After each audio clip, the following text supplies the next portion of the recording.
Terima kasih Tan Sri Yang Dipertua kerana izinkan saya juga untuk berbahas rang undang-undang Suruhanjaya Persaingan 2010. Malam saya tidak berkesempatan untuk bahaskan rang undang-undang persaingan yang saya rasa ada kaitan dan persamaan, dan di peringkat dasar ini ada beberapa perkara yang untuk saya mendapat penjelasan.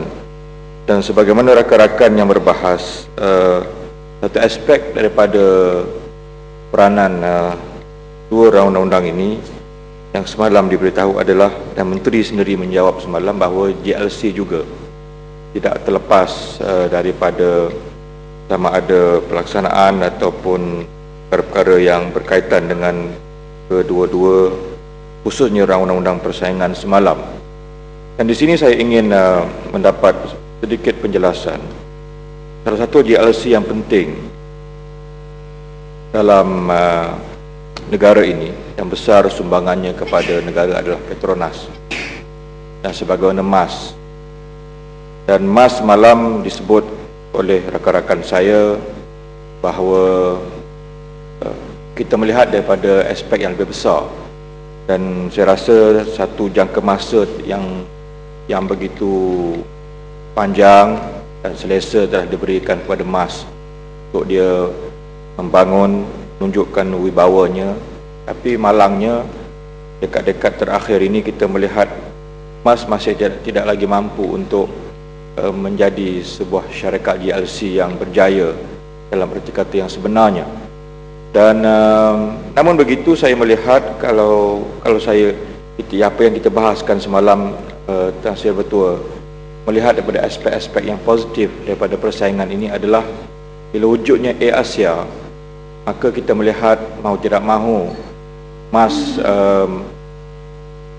mengorak langkah ke hadapan dan dapat melihat bahawa persaingan ini adalah merupakan suatu yang memacu ke arah masa depan MAS yang lebih cemerlang, di mana saya melihat persaingan di antara MAS dan Air-Asia ini, bermakna kita tidak patriotik, tapi dalam aspek persaingan ianya bagus, ianya positif.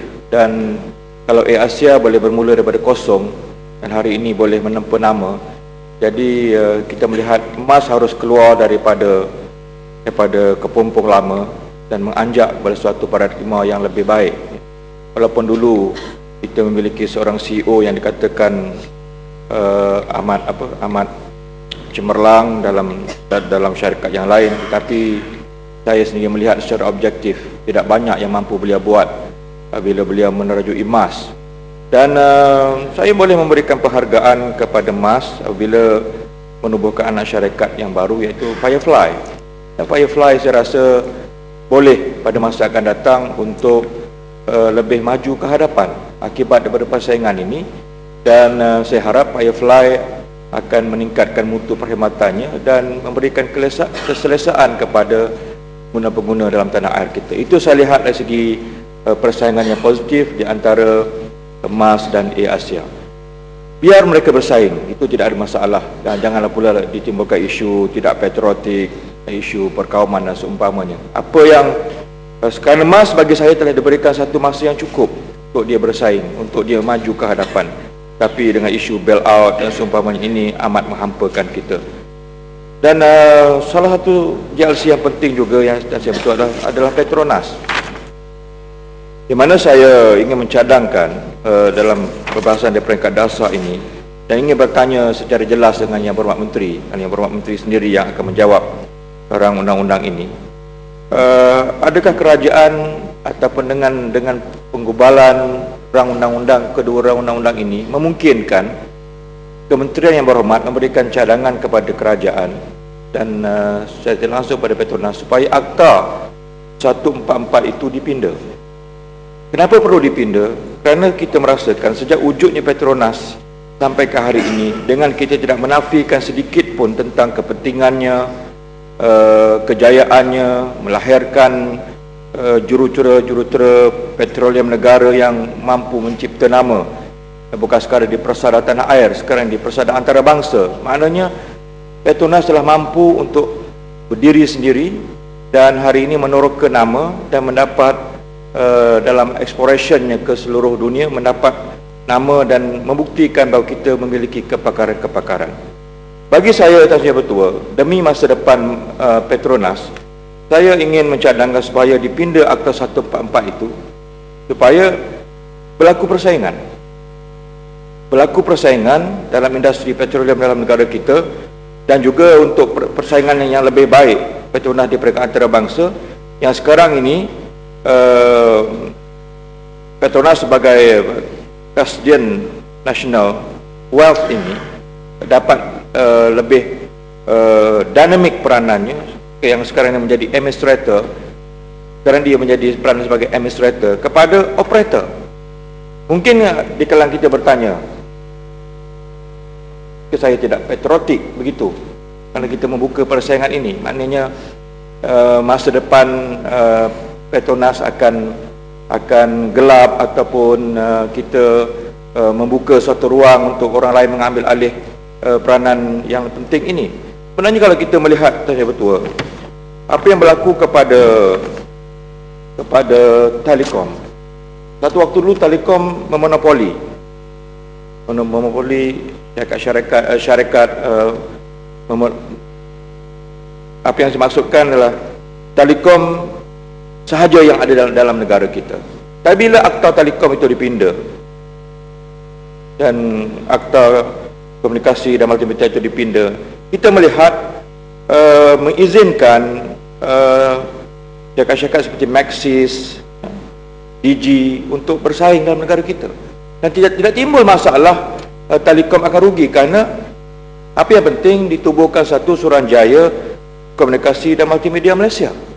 Maka Suruhanjaya inilah yang bertanggungjawab untuk mengawal silia perjalanan dan operasi syarikat-syarikat atau operator-operator yang besar ini, Maxis, Celcom, Digi dan seumpamanya. Dan hari ini kita melihat persaingan ini sihat, dan Telekom mau tidak mahu akan memposisikan dirinya dalam era yang global ini, era yang begitu penting ini, untuk dia menjadi sebuah syarikat yang mampu berdaya saing. Demikian juga dengan Petronas, yang bagi saya telah sampai masanya akta itu dipinda dan membolehkan supaya Petronas bersaing.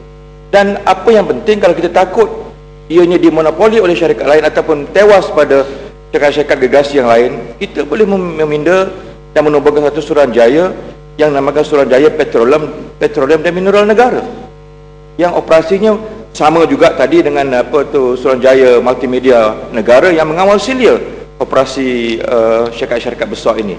Jadi dengan itu kita melihat daripada Petronas hari ini menjadi administrator, dia melangkah setapak lagi untuk menjadi operator yang mampu bersaing dengan syarikat-syarikat besar dunia.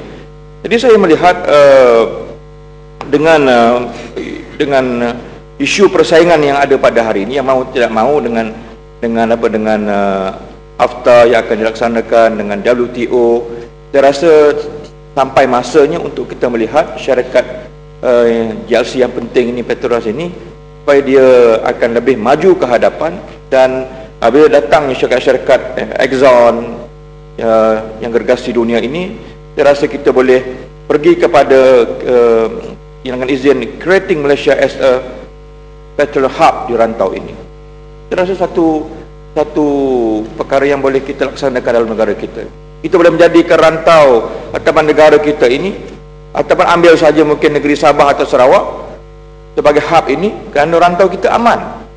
Mungkin negara Teluk sukar untuk menyimpan minyak mentah mereka ataupun untuk membangunkan industri petroleum, industri petrokimia mereka. Dan apabila kita membuka ruang ini untuk persaingan ini, kita boleh menjadikan Malaysia sebagai hub dan akan menumbuhkan banyak lagi industri hiliran, dan jadikan mungkin Sabah dan Sarawak sebagai tempat untuk mereka kita terus berusaha untuk memacu kemajuan di Sabah Sarawak. Banyaknya industri hiliran akibat daripada kita menubuhkan petrol hub ini, industri petrokimia ini. Dan saya rasa dengan ini kita dapat mempercepatkan langkah-langkah kita untuk memajukan negeri Sabah dan Sarawak. Jadi saya rasa itu sebagai pandangan saya, sebab semalam saya tak dapat berucap kerana kesuntukan masa. Jadi inilah yang saya harapkan, supaya kementerian boleh memberikan jawapan sama ada keupayaan untuk mencadangkan akta ini boleh dipinda, dan saya juga mencadangkan kalau akta ini dipinda, Kabinet juga boleh memikirkan satu kementerian baru, iaitu Kementerian Petroleum dan Minerals Negara, untuk kita mengawal Silia dengan lebih baik tentang pandangan-pandangan yang saya berikan tadi. Terima kasih. Macang